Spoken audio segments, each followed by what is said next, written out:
Yun nga, tama yun sa time. Dapat mag-give tayo ng time sa partner. Sa partner natin na yung oras natin, kunyari, meron tayong ibang bagay na gagawin, pero mas mahalaga yung gagawin natin, nakasama yung partner natin. Dapat ibigay muna natin sa kanya yung pinaka-time. Parang yun, tapusin muna natin yun kahit hindi natin matapos yung gusto natin gawin. Katulad ko, kahit hindi gusto matapos yung mga gustong gawin, yun pa, dapat mas maaalaganda yung tulungan mo muna yung partner mo kung ano yung gusto niya. Kung basta may time. Importante kasi yung time. Importante talaga. Yun nga, mag-appreciate. Kasi ako hindi ako ma-appreciate na tao pag pinaglutuan ako. Nakasama ko. Hindi ko ma-appreciate. Hindi ako nagsasabi ng ang sarap naman, ang ganito. Pero sa isip-isip ko talaga, masarap naman talaga yun. Kaso hindi lang talaga ako mapagsabi. Iba lang yung sinasabi niya, masarap ka.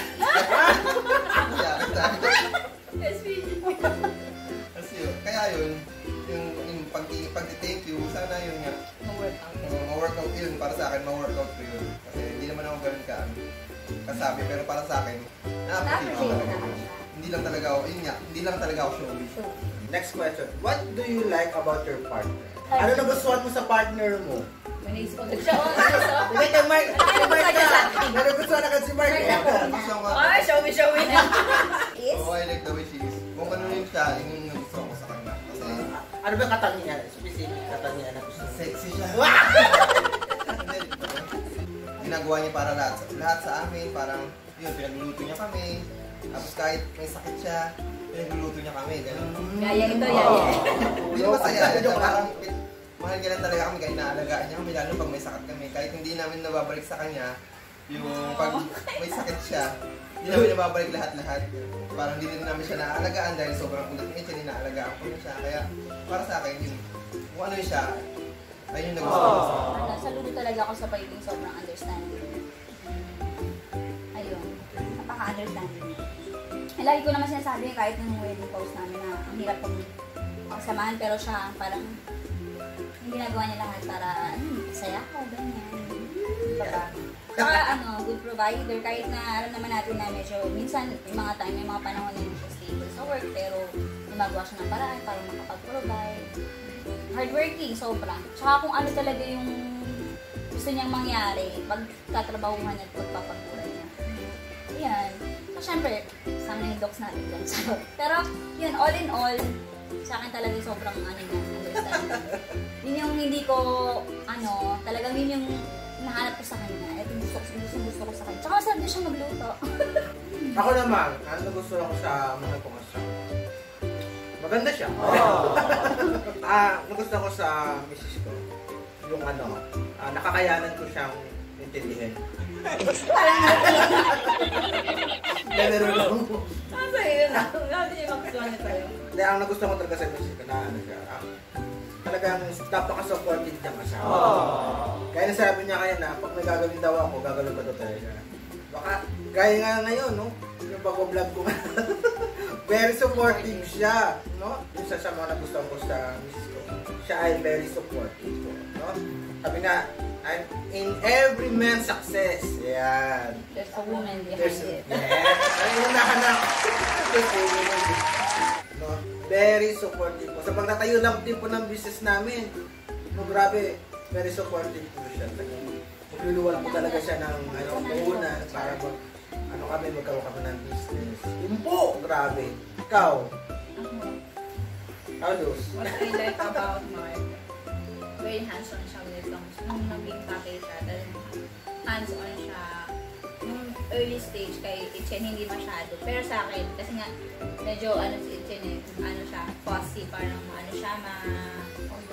naiyak siya. Pero yun nga, ang talagang pinakasalot ako sa kanya, napakamatyagan sa buhay. Ang dami niya kasi, we've been through a lot, pero napagtagumpayan namin yung magkasama kami at kami namin. Napakamatyagan yung tao. Napakapagmahal. Ayan. Ayan po. Last two question na marami tayo ngayon nakatama. Sabi nyo mahabang doon ito. Marami-rami na yung questions natin. When did you know that you are already in love with someone? With someone. Ikaw. Kapag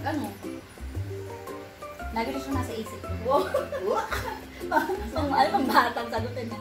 Saka parang nakikita mo na yung sarili mo na kasama siya.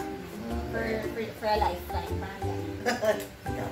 Ako, ako, kasi nung mga bata tayo, girl, hindi naman natin masasabi na mahal natin yung tao. Basta gusto lang natin siya, lagdag na siya makakasama. Pero as we grow kasi naisip na, ako personally naisip ko na, pag itong tao na to, feeling ko gusto ko na siya kasi gusto ko na siya makasama habang buhay. Siya yung gusto ko maging tabi ng mga anak ko. Nakita mo na yung future mo sa kanya. Narinig mo yun, Mark? Mga anak mo, ano siya Para sa akin, nasabi mo na mahal na kita kasi yung kapag masaya ako pagkasama kita, tapos kapag yung tumatakbo nga sa isip ko, kasi hindi kita mahabol kapag tumatakbo ka. Hindi ka napagod. Hindi mo ako napapagod dahil ang pagmamahal hindi nakakapagod dapat. Sa akin, nasabi ko siguro mahal ko na yung misis ko. Actually, bata pa lang kasi kami na eh. No? Although nung bata pa kami, pakapilang pa lang yun, hindi ko talaga seryoso. Kaya start elementary. Sabi ko sa elementary, high school naman. Elementary. Kumbaga parang nagkiklik kayo kasi elementary. Nasabi ko na mahal ko na yung asawa ko. Nung time na talaga. Tinanong ko talaga siya na, kailan ba tayo magiging official? Kasi parang hindi nga kami official natin kasi nga strict yung parents, yung tita. Actually yung tita nila, strict yung tita nila na pag nagka-boyfriend sila, talagang tatanggalin yung support sa pag-aaral nila. Kasi talaga kami naging noon. Hindi siya parang, may tawagan dati yan eh. MU. Malabong usapan. Yung MU, ayun. Nasabi ko na gusto ko na siya kasi sa tingin nakikita ko siya, sa tingin nakikita ko yung misis ko, dating girlfriend ko siya, sa tingin nakikita ko siya, talagang may ibang tibok sa puso. May pintig ng... Isang pintig yan. Hindi sa palintas. Esther. Ganun eh. Eto, next question natin katupa, ayan, para sa mga couples po natin. Bilang isang couple, meron ba kayong couple na ina-admire ngayon? Ako maliban sa parents ko, kasi number 1 yan, top 1 yan. Siguro yung na-admire ko rin na couple, si Kuya Rudy, tsaka si Ate Jana. Shout out! Maganda na super magiging center ng Lord sa relationship nila. Hanggang simula nung maging magulang sila. Talagang napakasalute talaga. Sagot na lang namin dalawa yun. Ate Jana, Kuya Rudy. Ikaw may, sino? Number 1 eh, di ba? Ako talaga. Bukod sa parents ko, kasi number 1. Bukod sa parents. Bukod sa parents, marami. Diba? Artista yun. Ito naman. Ako ito siguro si yan, shout out din sa aming Ninong Alvin.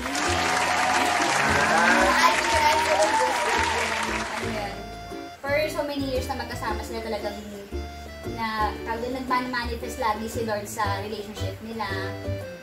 Tapos, talagang napalakan nila yung mga anak nila sa path na binigay ng Lord. Yan.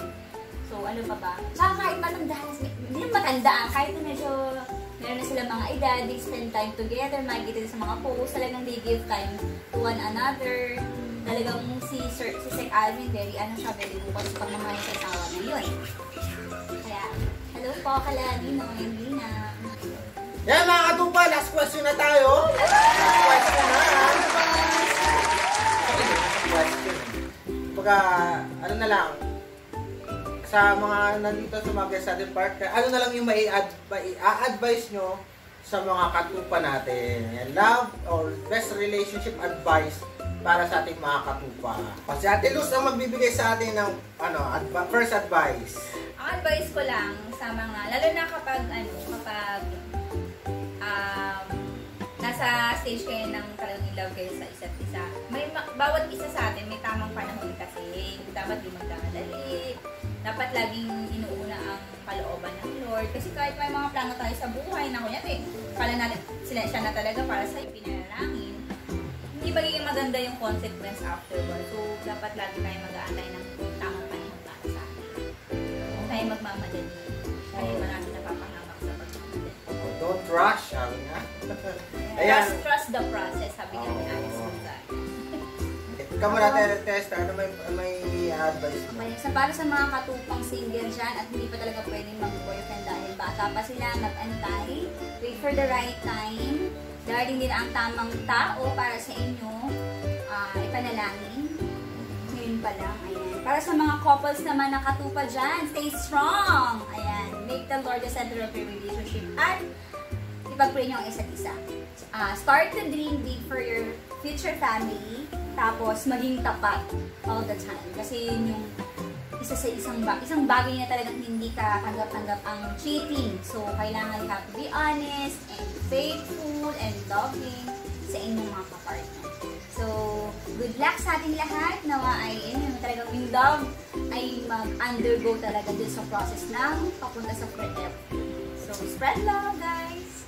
Okay. Ako naman,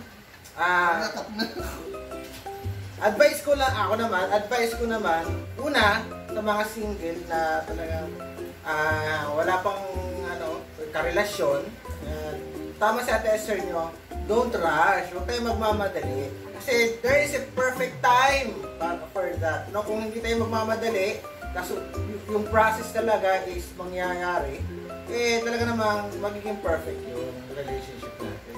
Although walang perfect relationship, magiging maganda yung relationship natin. No?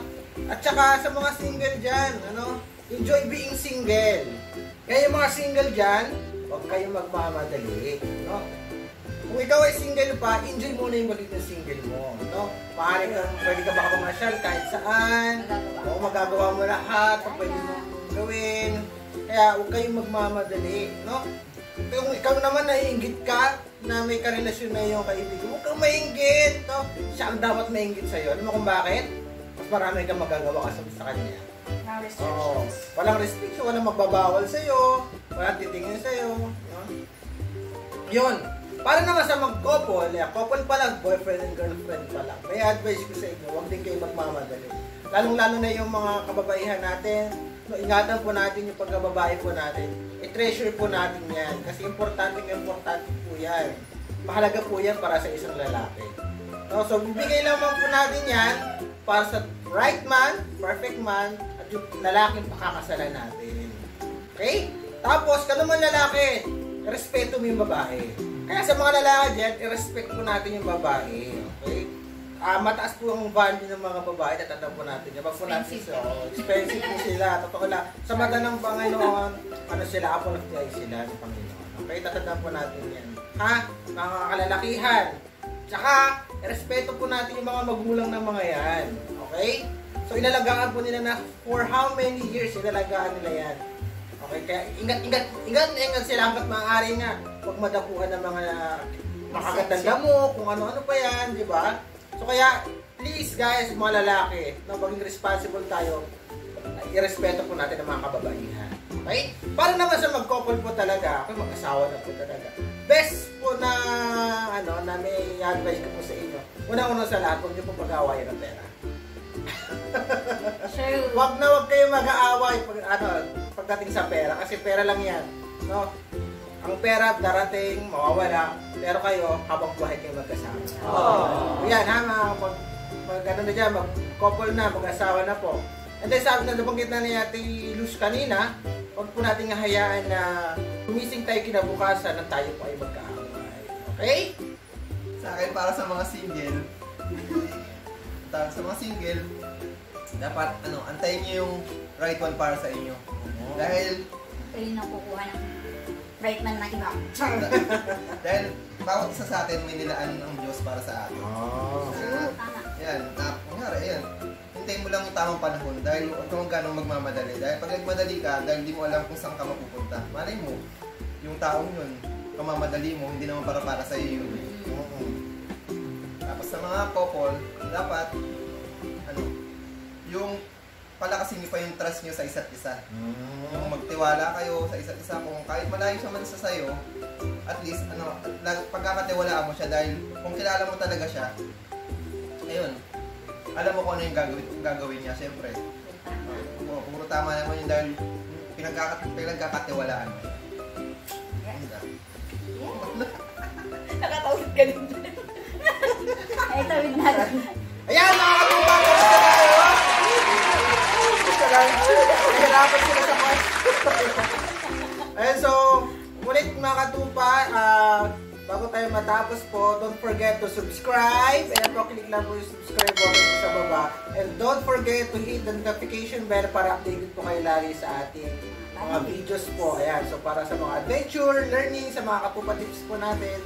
Ayan po, click nyo lang po yung notification bell. Katupang Brian, thank you for having us here. Welcome, welcome. Ayan, thank you din for allowing, for being our guest. Ayan, katupa. Salamat. Sa ating katupa tips, thank you po kay Kuya Mark at saka kay Ate Luz. Thank you po for eating with us.